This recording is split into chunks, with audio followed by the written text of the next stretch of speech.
Hello viewers, स्वागत है आप सभी का मेरे यूट्यूब चैनल स्कूल ट्यूशन गुरुजी में।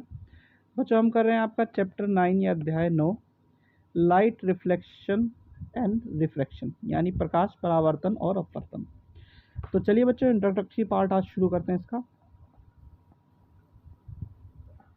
तो सबसे पहले जान लेते हैं बच्चों लाइट के बारे में। तो लाइट क्या है? It is a form of energy which help us to see object, यानी प्रकाश ऊर्जा का एक रूप है जो हमें देखने वस्तुओं को देखने में मदद करता है। अब आगे क्या कहता है बच्चों? when light falls on an object it reflects the light, and when the reflected light reaches our eyes then we see the object। यानी जब प्रकाश किसी वस्तु पर पड़ता है तो वह प्रकाश को परावर्तित कर देता है, और जब परावर्तित प्रकाश हमारी आंखों तक पहुंचता है तो हम वह वस्तु दिखाई देती है। और क्या कहता है बच्चों? Light travels in a straight line, यानी प्रकाश सीधी रेखा में चलता है बच्चों।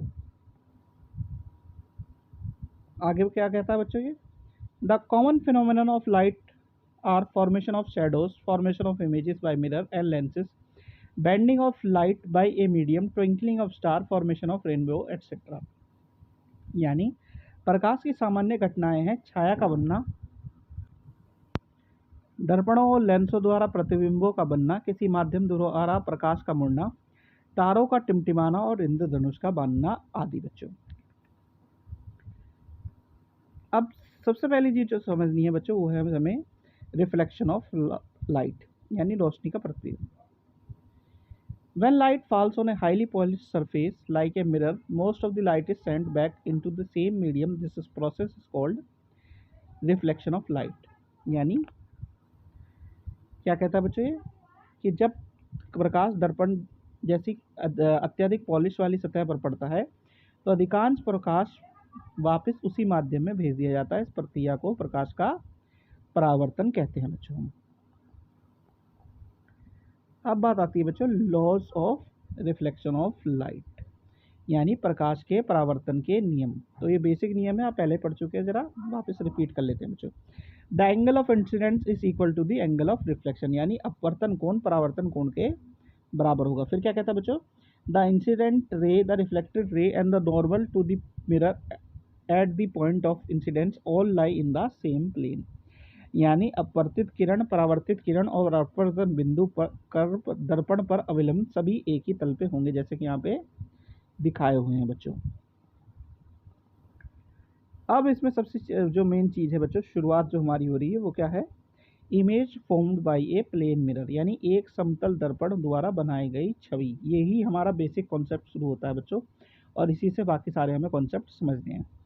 तो प्लेन मिरर, ये यहाँ तक के जो चीज़ें इंट्रोडक्टिव पार्ट में हमारी है सारी की सारी बच्चों, एक चीज़ समझ लीजिएगा, सारी की सारी हम पुरानी क्लासों में पढ़ चुके हैं। अब धीरे धीरे जो पुरानी क्लासों में हमने बेसिक चीज़ें पढ़ी थी उसे हम आगे पढ़ेंगे।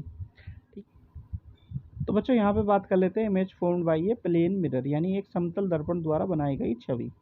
तो यहाँ पे क्या होगी बच्चों? द इमेज इज इरेक्ट, यानी छवि सीधी होगी बच्चों। और क्या होगा बच्चों? The image is same size as the object, यानी छवि का आकार वस्तु के समान होगा। फिर क्या कहता है बच्चों? The image is at the same distance from the mirror as the object is in front of it, यानी प्रतिबिंब दर्पण से उतनी ही दूरी पर होता है जितनी दूरी पर वस्तु दर्पण के सामने होती है बच्चों। फिर क्या कहता है बच्चों? ये the image is virtual can not be obtained on screen, यानी छवि आभासी है, स्क्रीन पर प्राप्त नहीं की जा सकती है बच्चों। फिर क्या कहता है बच्चों? The image is laterally inverted, यानी प्रतिबिंब पार्श्वतः उल्टा होता है। यानी जब आपकी इमेज बनेगी बच्चों उसमें आपका राइट वाला लेफ्ट होगा और लेफ्ट वाला राइट होगा बच्चों। तो बच्चों यहाँ पे ये वाला पार्ट होता है वीडियो कंप्लीट। आशा करता हूँ आपको वीडियो अच्छी लगी होगी। Thank you.